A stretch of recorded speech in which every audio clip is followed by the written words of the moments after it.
तो भाई ऑनलाइन पैसा सबको कमाना है, बट जब अपवर्क पे जाते हैं तो पता चलता है यहाँ तो कुछ अलग ही सीन चल रहा है। पता चलता है क्लाइंट्स ही नहीं मिल रहे। भाई ये क्या बेटी है। मुझे भी स्टार्टिंग में लगा था कि अपवर्क काफी डेड चीज है, बट मैंने जब छोटी छोटी चीजें चेंज करी तो मेरे को रिजल्ट्स दिखना शुरू हुए। तो भाई पॉइंट 1 है, आपको अपना प्रोफाइल सेटअप करना है। प्रोफाइल सेटअप करते हुए आपको सबसे पहले ये ध्यान देना है कि आप उस पे वीडियो एडिटर और ग्राफिक डिजाइनर ऐसी जनरल टर्म्स नहीं लिख रहे हैं, आप स्पेशलाइज्ड टर्म्स लिख रहे हैं। लाइक मेरी प्रोफाइल में अगर आप देखेंगे तो उस पे शॉर्ट फॉर्म वीडियो एडिटर लिखा हुआ है। क्लाइंट को देखते ही समझ आए कि मैं इंस्टाग्राम रील्स, फेसबुक रील्स और यूट्यूब शॉर्ट्स का काम करता हूँ।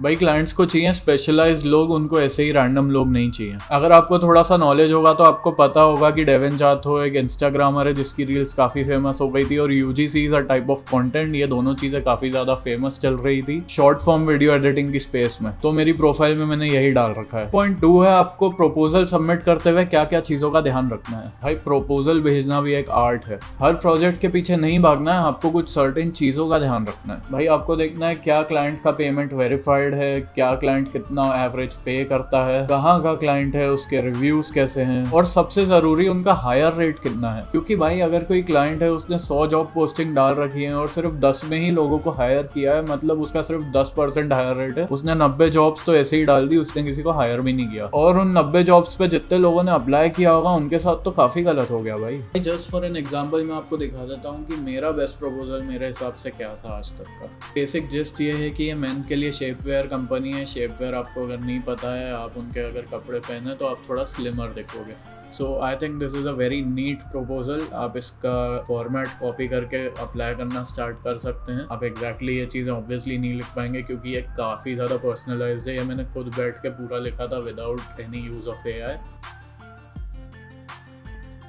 अब आ जाते हैं सबसे ट्रिकी पॉइंट पे, getting the initial reviews. Starting में कोई काम ही नहीं देगा तो आपकी प्रोफाइल अच्छी कैसे होगी। मैं बताता हूँ, आपके पास 2-3 ऑप्शन हैं, आप उसमें से कोई भी चूज कर सकते हो। अगर आपके पास ऑलरेडी कोई क्लाइंट है और वो अपवर्क के बाहर है तो उसको आप रिक्वेस्ट कर सकते हो कि अपवर्क पे आ जाए 1-2 महीने के लिए, ताकि वो आपको अपवर्क पे पेमेंट कर पाए और उसके बाद वो रिव्यू डाल पाए। अगर आपके फैमिली या दोस्त में से किसी को काम की जरूरत है तो आप उसको बोलो कि भाई अपवर्क पे आ जाओ, मेरे लिए रिव्यू भी डाल देना, मैं काम भी कर दूंगा। और तीसरा तरीका जो मैंने यूज किया था भाई, उसमें आपको क्या करना है, आपको जॉब पोस्टिंग्स ढूंढनी है जो अर्जेंटली काम की नीड में है। अगर उनको अर्जेंट काम चाहिए होगा तो वो ये नहीं देखेंगे कि भाई आप कितना अच्छा प्रोफाइल है, कितना क्या है, उनको बस ये चाहिए कि आप काम करके दे दो। और आपको प्रपोजल में भी वही लिखना है कि भाई मैं काम कर दूंगा। इस तरीके से मेरे को पहला क्लाइंट मिला था, वो तो वीडियो एडिटिंग की जॉब भी नहीं थी, उसको वीडियो सेव करने में दिक्कत आ रही थी, तो मैंने हेल्प कर दिया था। आई एम अज्यूमिंग आपका पोर्टफोलियो ऑलरेडी बना हुआ होगा अगर आप अपवर्क पे आना चाह रहे हो तो, और अगर नहीं है तो पहले भाई प्लीज बना लो, फिर आना अपवर्क पे। और एक बार पोर्टफोलियो बन गया है उसके बाद का पॉइंट, आपका जो बेस्ट वर्क है,